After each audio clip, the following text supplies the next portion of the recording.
Hello everyone, welcome back to the wonderful platform of topper system. आज के इस शानदार और जबरदस्त सेशन में भारत इज माय होम को वन शॉट में क्लियर करेंगे। इससे पहले क्लास 12 इंग्लिश का पहला chapter Indian civilisation and culture को एकदम आसान भाषा में वन शॉट में क्लियर कर चुके। उससे रिलेटेड जितने भी प्रीवियस ईयर क्वेश्चन है सारा कुछ उस वन शॉट में करा चुके हैं। जिन्होंने वो वीडियो नहीं देखा वो चैनल पर जाकर उस वीडियो को देख सकते हैं। प्लेलिस्ट में भी वीडियो मिल जाएगा, इस वीडियो के डिस्क्रिप्शन में भी उसका लिंक आपको मिल जाएगा। इस वीडियो में भारत इज माय होम को एकदम आसान से सबसे सरल भाषा में आपको सारा पैसेज को लाइन बाय लाइन एक्सप्लेन करके समझाऊंगा। समझेंगे चैप्टर किस बारे में है, राइटर कौन है, राइटर के बारे में डिटेल समझेंगे। सारा कुछ आपको इस वन शॉट में मिलने वाला है। साथ ही ये one shot complete one shot होने वाला है। इस वन शॉट में आपको बोर्ड में पूछे गए जितने भी प्रीवियस ईयर क्वेश्चन हैं जो इससे पहले पूछे गए हैं और आप पूछे जाने वाला है आपके 6 और 7 फरवरी को होने वाले पेपर में। जो 6 फरवरी को साइंस वालों का इंग्लिश का पेपर है और 7 फरवरी को आर्ट्स और कॉमर्स का, उसमें जो आने वाले क्वेश्चन है वो भी आपको इसी वन शॉट में मिलने वाला है। कोई दूसरा वीडियो देखने की जरूरत नहीं है, इसलिए ये सेशन आपके लिए बहुत ही इंपॉर्टेंट सेशन है। तो चलिए बिना किसी देरी के सेशन शुरू करते हैं। सबसे पहले अगर हम बात करें रेनबो जो आपका बुक है उसका चैप्टर नंबर 2, दूसरा chapter Bharat is my home, जो कि प्रोज सेक्शन का चैप्टर है। किस चीज का चैप्टर है? प्रोज सेक्शन का आपको चैप्टर आता है। इसके बारे में टाइप पूछा जाए कि इसका टाइप क्या है। भारत इज माय होम का टाइप क्या है? तो ये एक स्पीच है। क्या है? एक स्पीच है। ऑब्जेक्टिव में पूछता है भारत इज माय होम का टाइप क्या है, तो ये एक स्पीच है जो किनके द्वारा डिलीवर्ड करा गया है। Speech delivered by doctor Zakir Hussain. तो इस चैप्टर के राइटर भी हो गए डॉक्टर जाकिर हुसैन। सबसे पहले हम बात करते हैं अबाउट चैप्टर में, यानी चैप्टर का थीम क्या है, चैप्टर किस बारे में, ये जो भारत इज माय होम है ये किस बारे में बात करेगा, इसको समझते सबसे पहले। तो Bharat is my home is an extract from the speech of doctor Zakir Hussain that he gave in 1967 after taking oath as the president of our nation. अब ये जो चैप्टर है भारत इज माय होम, ये क्या है? एक एक्सट्रैक्ट है, एक अंश है, एक टुकड़ा है। किस चीज का टुकड़ा है? एक स्पीच का टुकड़ा है जो डॉक्टर जाकिर हुसैन ने जो भाषण दिया था, जो स्पीच दिया था जब वो भारत के राष्ट्रपति बन रहे थे। उस समय जो शपथ ले रहे थे, ओथ ले रहे थे, उस समय जो उनके द्वारा भाषण दिया गया था, उस पूरे भाषण का एक छोटा सा टुकड़ा आपको एक चैप्टर के फॉर्म में भारत इज माय होम पढ़ाया जा रहा है। तो भारत इज माय होम क्या है? एक एक्सट्रैक्ट है from the speech given by delivered by doctor Zakir Hussain while taking oath as the president of India। ठीक है। In this speech he pledges himself to the country despite the barriers of language and religion। इस speech में उन्होंने शपथ लिया है कि वो इस कंट्री के डेवलपमेंट में काम करेंगे बिना किसी रुकावट के। ना वो धर्म को देखेंगे, ना भाषा को देखेंगे, ना किसी रिलीजन, धर्म, किसी भी भाषा के, धर्म के भेदभाव के बिना वो देश की प्रगति के लिए, डेवलपमेंट के लिए काम करेंगे। इसका वो शपथ लेते हैं। And work toward strengthening it's power in the benefit of people irrespective of their caste, colour और रिलीजन। और काम करेंगे ताकि जो लोग हैं उनको मजबूत करा जा सके, भारत राष्ट्र को मजबूत करा जा सके बिना किसी भेदभाव के। ना धर्म की भेदभाव, ना रंग की भेदभाव, ना जाति का भेदभाव, ना नस्ल का भेदभाव, किसी चीज की भेदभाव करे बिना वो जो राष्ट्र को और लोगों को आगे ले जाने का काम करेंगे। ये सारा जो है वो स्पीच में बताते हैं। चलिए समझते हैं राइटर के बारे में कि राइटर कौन है, इनके बारे में थोड़ा और डिटेल समझते हैं। तो राइटर का आप नाम जान चुके हैं। राइटर जो है वो डॉक्टर जाकिर हुसैन है। डॉक्टर जाकिर हुसैन के डेट ऑफ बर्थ का बात करा जाए कि डॉक्टर जाकिर हुसैन का डेट ऑफ बर्थ कब है, तो डेट ऑफ बर्थ में ईयर आपको याद रखना है जो पेपर में पूछा जाता है। 1897 यानी 1897 में ये जन्म लिए थे। बर्थ प्लेस की बात करें तो बर्थ प्लेस जो है वो हैदराबाद है। इनका बर्थ कहाँ हुआ था? तो हैदराबाद में हुआ था। और डेट ऑफ डेथ की बात करा जाए तो 1969 यानी 1969 में इनकी आकस्मिक मृत्यु हो गई थी हार्ट अटैक की वजह से।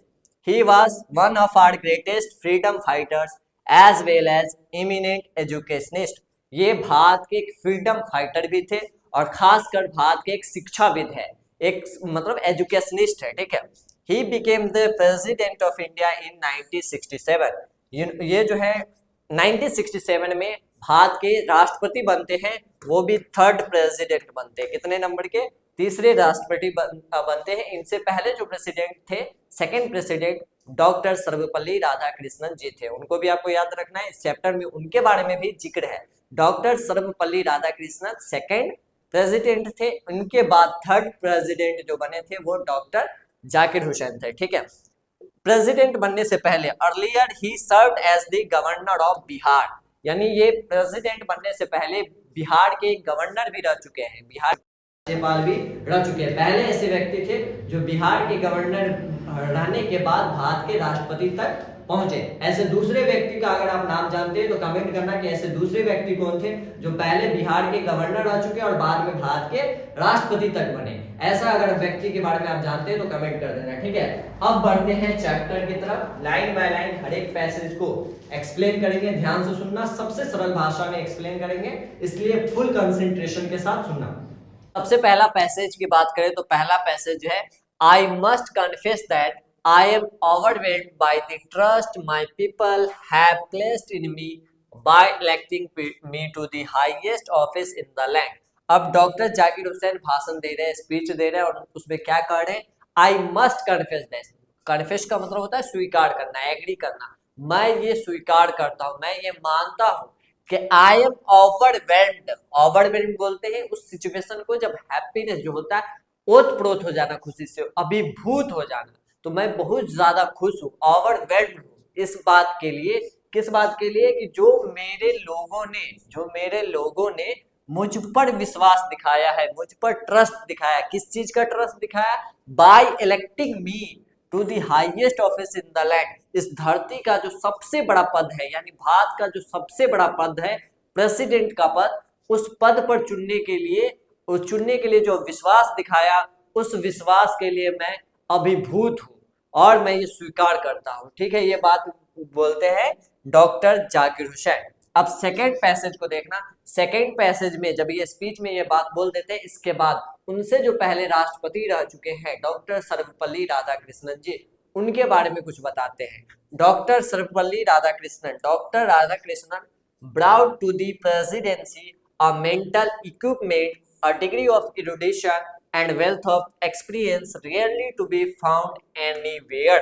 अब बोलते हैं जो डॉक्टर राधाकृष्णन जी है, उन्होंने प्रेसिडेंसी को एक ऐसे फॉर्म में ला दिया, जब वो राष्ट्रपति बने थे तो प्रेसिडेंसी को उस हद तक पहुंचा दिया जब एक मेंटल इक्विपमेंट कहे तो मानसिक उपकरण का कहने का सेंस है कि इस तरह के इमोशन में, इस तरह की फीलिंग की ओर ले गए कि एक मेंटल इक्विपमेंट मिल गया। और डिग्री ऑफ एरुडेशन का मतलब होता है विद्वता, इतना ज्ञान, इतना नॉलेज कि उसका डिग्री कहने का सेंस है कि उस लेवल तक ले गए, विद्वता के उस लेवल तक पहुंचा दिए। एंड वेल्थ ऑफ एक्सपीरियंस, और अनुभवों के खजाना तक, जो शायद ही कहीं मिलता होगा, इस पृथ्वी पर शायद ही कहीं मिलता होगा, उस लेवल के अनुभव के खजाने तक, विद्वता के उस चरम हद सीमा तक, और जो मेंटल इक्विपमेंट की बात कहेंगे, मानसिक उपकरण तक, इस तरह तक वो प्रेसिडेंसी को ले जा चुके हैं।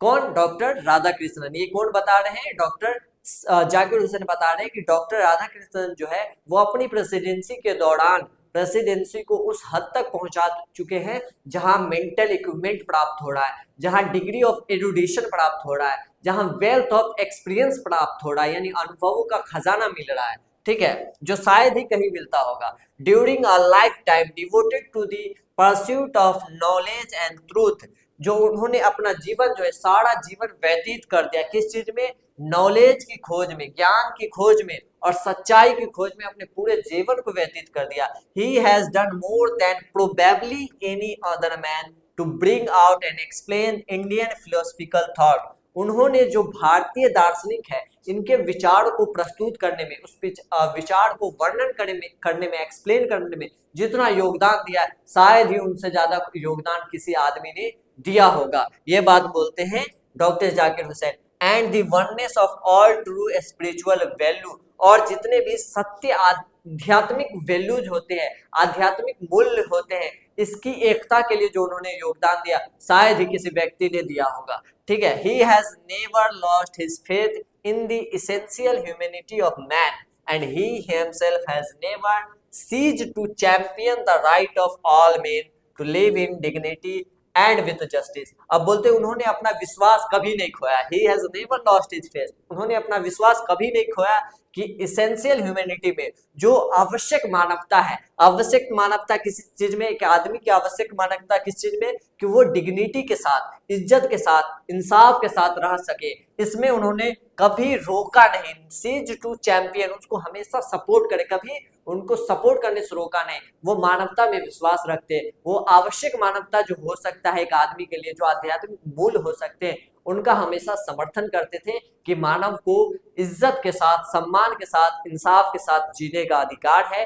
ये राधा कृष्ण जी करते थे। ठीक है, इसके बाद अगला पैसेज ध्यान से देखना। अगला पैसेज में जाकिर हुसैन जी क्या कहते हैं, I can only assure you that I inter this office in a spirit of prayerful humility and total dedication. अब कहता है मैं आपको केवल अश्योर कर सकता हूं, यानी केवल विश्वास दिला सकता हूं, केवल यकीन दिला सकता हूं, that I inter this office, कि मैं इस ऑफिस में, इस कार्यालय में, इस ऑफिस में इस भावना से जाऊंगा, एक प्रेयरफुल भावना से, विनयशील भावना से, विनम्रता के साथ प्रवेश करूंगा और टोटल डेडिकेशन, पूर्ण समर्पण के साथ इस पद को स्वीकार करूंगा और इस पद के लिए काम करूंगा। ये बात कह रहे हैं कौन, Zakir Hussain ji. I have just taken the oath of loyalty to the constitution of India, मैंने अभी अभी तुरंत ही जो भारतीय संविधान है उसके प्रति निष्ठा, उसके प्रति वफादारी का शपथ लिया हूं।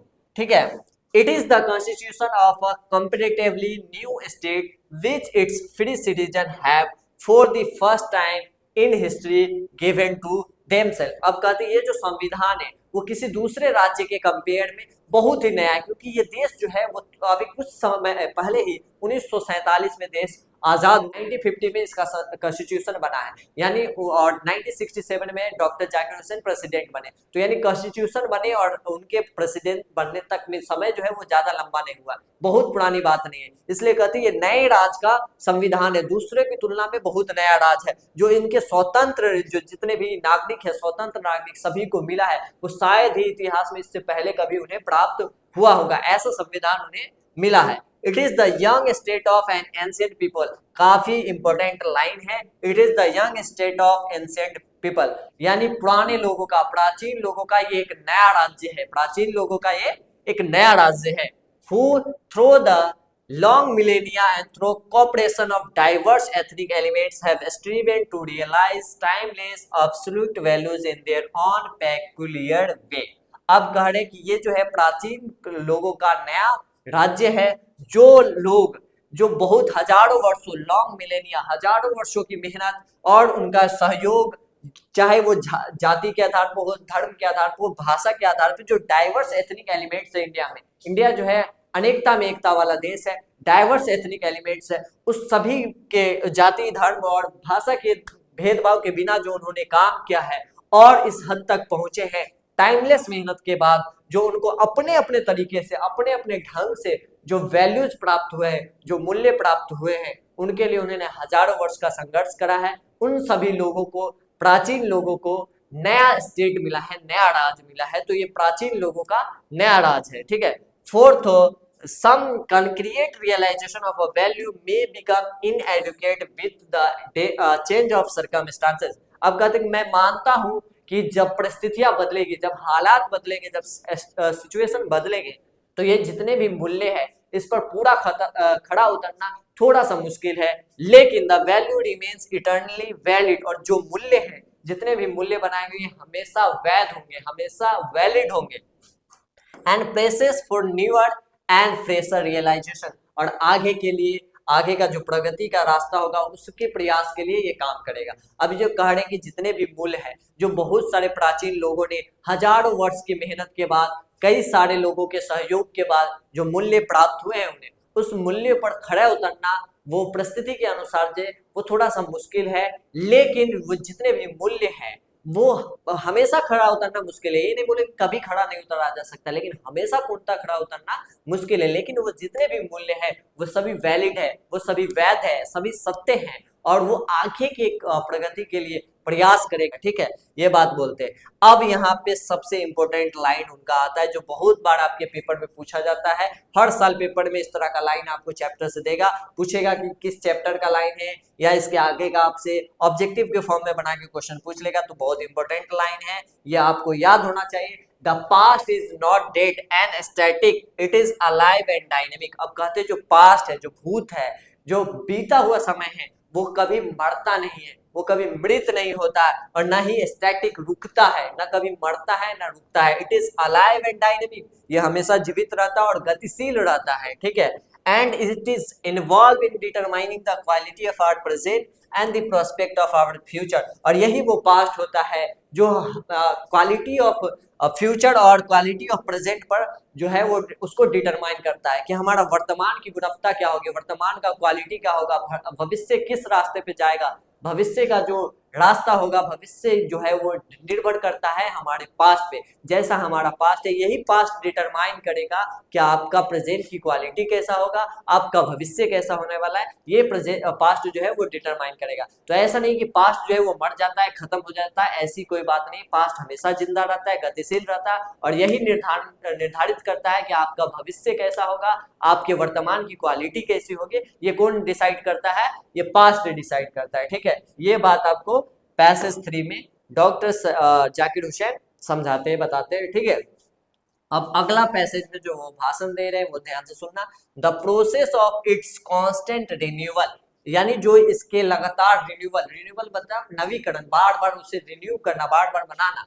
ये जो इस पास्ट को रिन्यू करा जाता है, पास्ट को पूर्णता तो बदला नहीं जा सकता है, उसमें कुछ चेंजेस करे जा सकते हैं, उसको रिन्यू करा जा सकता है, उसका नवीकरण करा जा सकता है। तो उसकी जो प्रक्रिया है is Indeed the process of growth of national culture and national character. ये जो प्रक्रिया है कि हम पास्ट को रिन्यू करते, लगातार रिन्यू करते, निरंतर रिन्यू करते हैं, ये सत्य में जो प्रक्रिया है वो सत्य में देश की, जो राष्ट्र की संस्कृति है और जो राष्ट्र के चरित्र है, उसकी ग्रोथ के लिए, उसको बढ़ाने के लिए प्रक्रिया है। जो प्रक्रिया पास्ट को रिन्यू करने की प्रक्रिया है वो सत्य में ऐसी प्रक्रिया है जिससे राष्ट्र को की संस्कृति का ग्रोथ किया जा सकता है, राष्ट्र के कैरेक्टर का, चरित्र का ग्रोथ किया जा सकता है। ये बात बताते हैं Zakir Hussain ji. It is the business of education as I see it to minister this constant renewal and I may be forgiven the presumption that my choice to this high office has mainly, if not entirely, been made an account of my long association with the education of my people। अब क्या बोलते हैं? It is the business of education as I see it। जहां तक मैं देखता हूं, जहां तक मैं सोच सकता हूं, मेरी मान्यता यह है, मेरी मान्यता यह है कि इस जो कांस्टेंट रिन्यूअल है, इसको चेक करने के लिए, इसको लागू करने के लिए, इसको मिनिस्टर करने के लिए, इसमें योगदान देने के लिए क्या है, ये बिजनेस ऑफ एजुकेशन, यानी शिक्षा की जरूरत पड़ सकती है, शिक्षा की जरूरत पड़ सकती है ताकि हम इसको रिन्यू कर सके। और आई मे बी फॉरगिवन द प्रेजेंशन, और जो मेरी मान्यता है उसके लिए मैं क्षमा चाहूंगा। That my choice to this high office, इस हाई ऑफिस के लिए जो मेरा चयन है, जो मेरा चॉइस है, वो हमेशा उस तरफ रहेगा, नहीं पूरी तरीके से नहीं तो मुख्य रूप से इस तरफ रहेगा, एजुकेशन की तरफ रहेगा। किस तरफ रहेगा? एजुकेशन की तरफ। क्यों? क्योंकि मेरा जो लंबे समय से एसोसिएशन है, लॉन्ग एसोसिएशन है, काफी सालों से जो है मैं एजुकेशन के साथ जुड़ा हूं, इसलिए इस पद के लिए कि पास्ट को जो कांस्टेंट रिन्यू करना है, कांस्टेंट इसका नवीकरण करना है, भूत का नवीकरण करना है, इसके लिए जो चीज को मॉनिटर करना होगा, जिस चीज की जरूरत पड़ेगी, जिस चीज का योगदान होगा, वो शिक्षा का योगदान होगा, और शिक्षा वाले लोग ही इसको पूरा कर सकते हैं।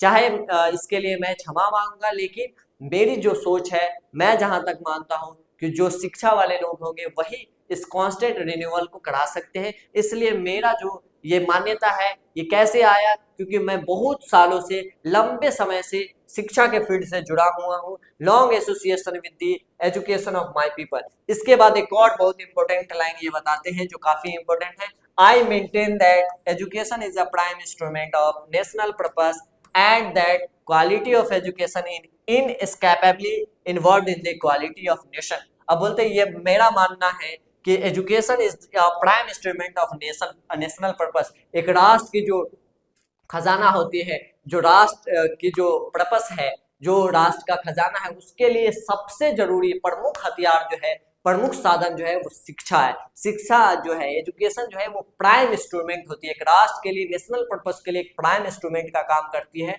तो education is a prime instrument. बहुत इंपॉर्टेंट लाइन है कि मेरा मानना है कि शिक्षा जो है एक राष्ट्र के लिए सबसे प्रमुख साधन है। और यही शिक्षा जो होता है, जिस शिक्षा की क्वालिटी ऑफ एजुकेशन, यही निर्भर करता है कि क्वालिटी ऑफ नेशन क्या होगा, नेशन की क्वालिटी क्या होगा, नेशन कितना डेवलप्ड होगा, उसकी गुणवत्ता, राष्ट्र की गुणवत्ता क्या होगी, ये किस चीज पर निर्भर करती है, ये निर्भर करती है कि उस राष्ट्र के शिक्षा की गुणवत्ता क्या है। उस राष्ट्र के शिक्षा की गुणवत्ता जैसी होगी, जैसी क्वालिटी होगी, वैसे ही क्वालिटी उस देश की होगी, उस राष्ट्र की होगी, ऐसा बोलते हैं डॉक्टर जाकिर हुसैन। ठीक है, अब नेक्स्ट पैसेज समझना ध्यान से।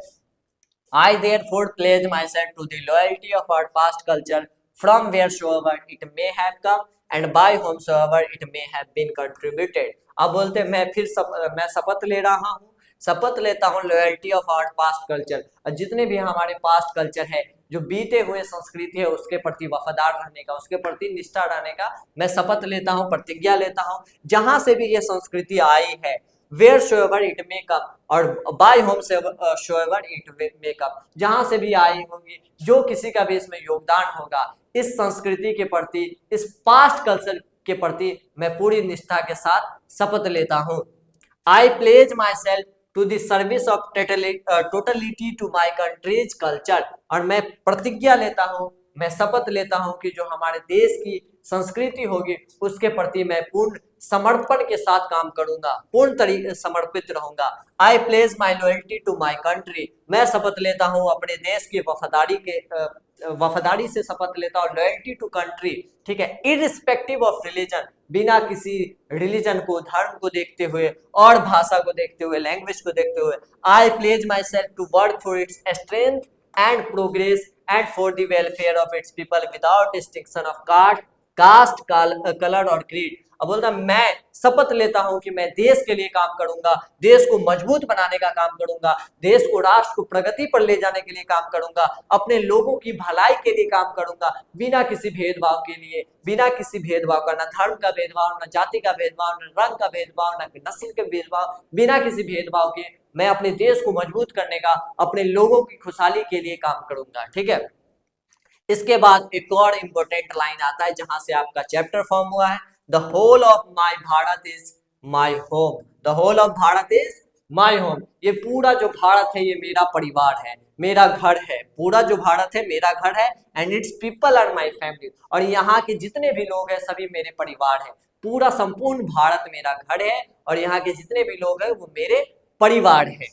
The people have chosen to make me the head of this family for a certain time, और यहाँ के लोग ने मुझे चुना है कि इस परिवार का मुखिया बनाया है कुछ समय के लिए, सर्टेन टाइम के लिए, निश्चित समय के लिए इस परिवार का मुखिया बनाया है। ठीक है, I it shall be my earnest endeavor to seek to make this home a strong and beautiful, a worthy home for a great people engaged in the fascinating task of building up a just and prosperous and graceful life। अब बोलते हैं कि ये मेरा सत्य निष्ठा होगा कि मैं इस परिवार को मजबूत बना सकूं, इस घर को मजबूत बना सकूं, सुंदर बना सकूं, एक घर जैसा बना सकूं, एक सुंदर घर जैसा बना सकूं, ताकि जितने भी महान लोग इस घर से जुड़े हुए हैं, वो जो भी कार्यों में लगे हुए हैं, जिन कार्यों में लगकर वो समृद्धि, खुशहाल जीवन जीना चाहते हैं, उनके प्रति मैं सत्य निष्ठा के साथ काम करूंगा और इस घर को सुंदर बनाने का,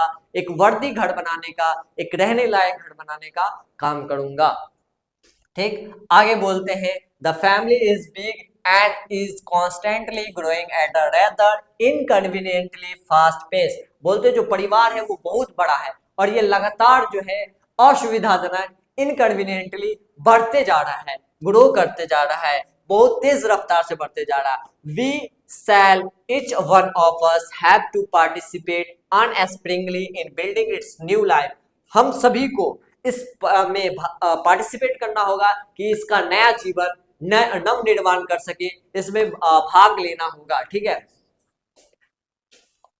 इन new life in each his own way, अपने अपने तरीके से भाग लेना होगा ताकि मैं इसका न्यू निर्माण कर सके, नव निर्माण कर सके। ठीक है, For sheer size, the tasks ahead of us are so demanding that no one can afford to sit back and just watch or let frustration become endemic in our country. ये जो काम है कि अपने इतने बड़े घर को सुंदर बनाना, एक वर्दी होम बनाना, इस काम के लिए जो है वो जो काम डिमांड कर रहा है वो बहुत ज्यादा मेहनत डिमांड कर रहा है। कोई भी व्यक्ति ये अफोर्ड नहीं कर सकता है कि वो सिर्फ बैठ कर देखे और देखता रहे, ये अफोर्ड नहीं कर सकता है इस वो और अपने फ्रस्ट्रेशन में और क्या बोलते हैं गुस्सा में आकर या निराशा में आकर फ्रस्ट्रेशन में आकर इस देश को छोड़ दे कि महामारी जैसी स्थिति बन जाए। देश को अगर आपको सुंदर बनाना है, इस राष्ट्र को सुंदर बनाना है, परिवार बहुत बड़ा है तो काम भी बहुत बड़ा है, तो अब कोई आदमी ये अफोर्ड नहीं करेगा कि वो सिर्फ बैठ कर देखे और बैठे रहे और देखते रहे, नहीं, और निराशा के साथ इस देश में महामारी फैला दे, ऐसा काम नहीं करना है। The situation demand of us work and more work, silent and sincere work. ये जो काम है, ये जो परिस्थिति है कि सुंदर घर बनाना है, इस काम के लिए जो डिमांड है, इस काम के लिए जो मांग है वो सिर्फ वर्क है, वर्क एंड मोर वर्क, यानी काम और अधिक से अधिक काम करना है, साइलेंटली काम करना है, सिंसियर होके काम करना है, solid and study reconstruction of the whole material and cultural life और पीपल, और एकदम पूरे दिल से लगकर मेहनत करना है ताकि इसका फिर से दोबारा से कंस्ट्रक्शन कर सके और इसको कल्चर संस्कृति रूप दे सके, अपने लोगों के लिए एक नया जो है वो घर बना सके, यानी नया राष्ट्र की निर्माण कर सके। ठीक है, अब बोलते हैं ये जो काम है, this work as I see it has two aspects. ये जो काम है इसके लिए जहां तक मैं देखता हूं दो पहलू हैं, दो एस्पेक्ट्स हैं, work on one self and work for the society around. दो काम है, एक है या तो खुद के लिए करना और दूसरा आसपास के समाज के लिए काम करना। They are mutually fruitful aspect of work. ये दोनों काम जो है वो एक साथ परस्पर लाभदायक रूप से काम करते हैं, परस्पर जो है वो लाभदायक है।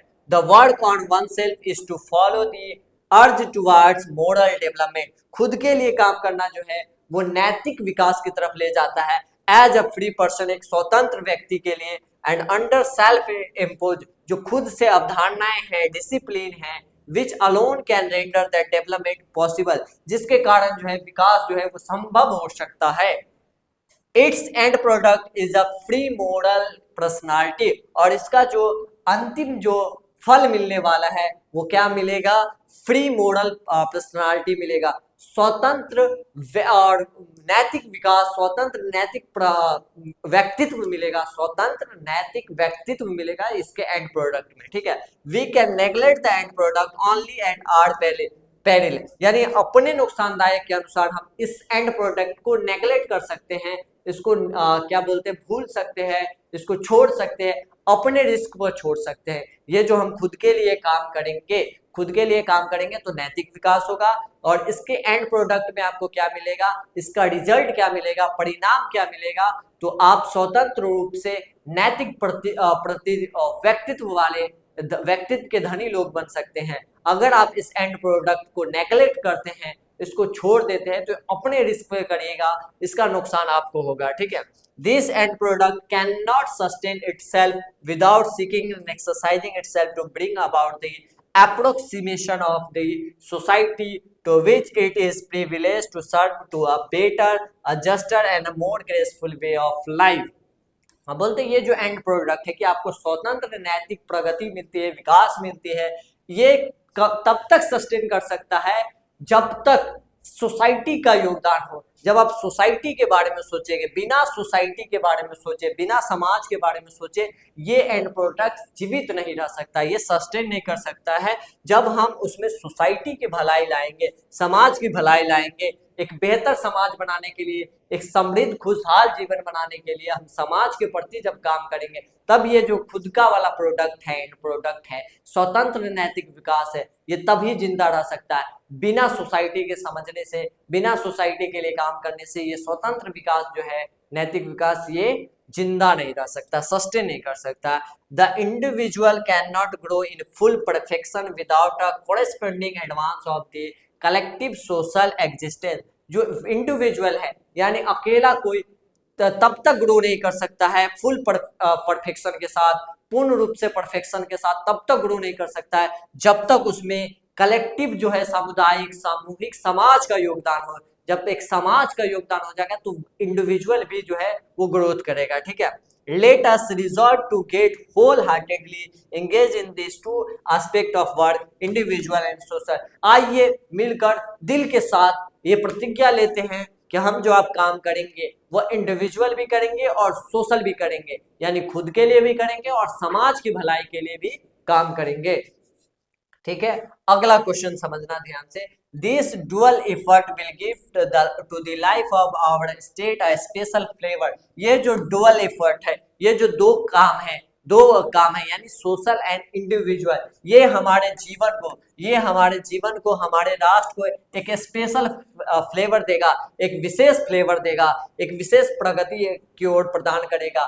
For the state to us will not be just an organisation of power. एक राज्य के लिए हम लोग सिर्फ पावर का संगठन नहीं है, शक्ति का संगठन नहीं है, बट अ मॉरल ऑर्गेनाइजेशन। हम लोग एक नैतिक संगठन है। It is a part of national temperament and inheritance from the great leader of our liberation movement. और ये जो है हमारे राष्ट्र के स्वभाव का एक नेशनल टेम्परामेंट का हिस्सा है, एक स्वभाव का हिस्सा है, और inheritance from the great leader of our liberation movement. और हमारी आजादी के आंदोलन के जितने भी महान लोग थे उनसे हमें मिला है, उनसे धरोहर मिला है, उनसे इनहेरिट मिला है, जिनमें वो नाम लेते हैं महात्मा गांधी जी। ये जो हमारा स्वभाव है, ये जो टेम्परामेंट है, ये हमें कहाँ से मिला है? ये धरोहर जो हमें हमारे जो आजादी के आंदोलन के जितने भी महान लोग थे, खासकर गांधी जी, उनसे मिला है। गांधी जी कहते थे that power should be used only for moral purpose. शक्ति का इस्तेमाल केवल और केवल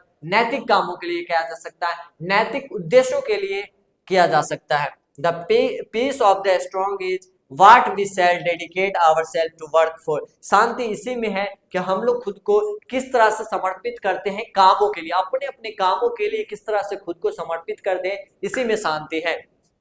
लास्ट जो स्पीच आप वो एंड कर रहे हैं, जो आपके चैप्टर के लिए एंड है, वो है I have full faith in my people that they will bring for the energy request for the satisfactory performance of this dual task. मुझे पूरा भरोसा है अपने लोगों में कि ये जो है इस दोनों कर्तव्य को संतोषजनक जो है कर्तव्य को प्रगति की ओर ले जाएंगे। जो डुअल टास्क है सोशल एंड इंडिविजुअल, इसमें पूरी एनर्जी के साथ संतोषजनक परफॉर्मेंस देंगे, प्रदर्शन करेंगे और इसको प्रगति के ऊपर तरफ ले जाएंगे।